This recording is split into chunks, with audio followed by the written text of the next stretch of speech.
Look, I don't fight progress. I mean, we all love our phones. Come on, to put a little computer like that in your pocket that does so many things, it changed everybody's lives, mostly for the better and some for the worse.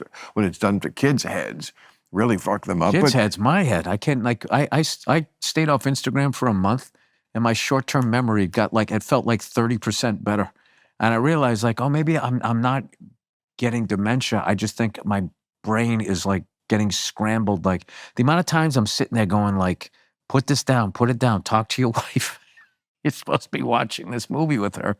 And, like, something on TV, I'll be like, is that guy still alive? Or, like, what kind of car is that? And then I'm just fucking, I'm like that, and I miss You the mean you're whole, looking up the answer to those questions? which then, and then that leads me to videos, and then I'm just going, like, I never saw that movie Girl Interrupted, and I saw it on the Criterion Channel. I want to watch that, and there's all these great actors in it. I want to see this. So I put it on, and something in there reminded me of One Flew Over the Cuckoo's Nest, and I was trying to think of the cast, you know, who was in it. Danny DeVito was in it, young Danny DeVito, and all of that. And I just went down this thing, and all of a sudden, it felt like 10 minutes, and the credits were rolling, and I was going like someone, I forget, somebody won an Oscar on that movie, and I like totally spaced on it. I think that might be the difference in our generations, which is not that. I mean, we're maybe like 13 years apart. You're one of my elders, man. I respect you for that. The point I was going to make is that this to me says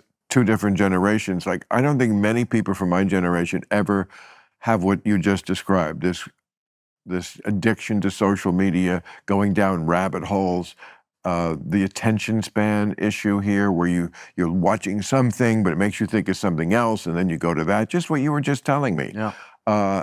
That's like very alien to me. One of the best things you did for society is you didn't have kids.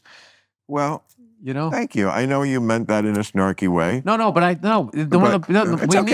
we need more people like you. We do. That can just admit that I don't want to deal with this shit. The worst thing is when a person who doesn't want to have kids has kids because they think they're supposed to do it, and then they fucking don't like them, and then that kid has to spend their whole life without that love, and then they meet my kid, and then they're a fucking asshole to him. Right. Then it's what ends, or they met us or whatever. So, like, has that happened? You've had kids. Your kids have had to encounter kids who you thought were shitty kids because of the parents being shitty. Well, that's one of my favorite things that they say. Like when they go, you know what, kids are mean, and you know what I always say to them? I always say, yeah, you know who makes kids? God.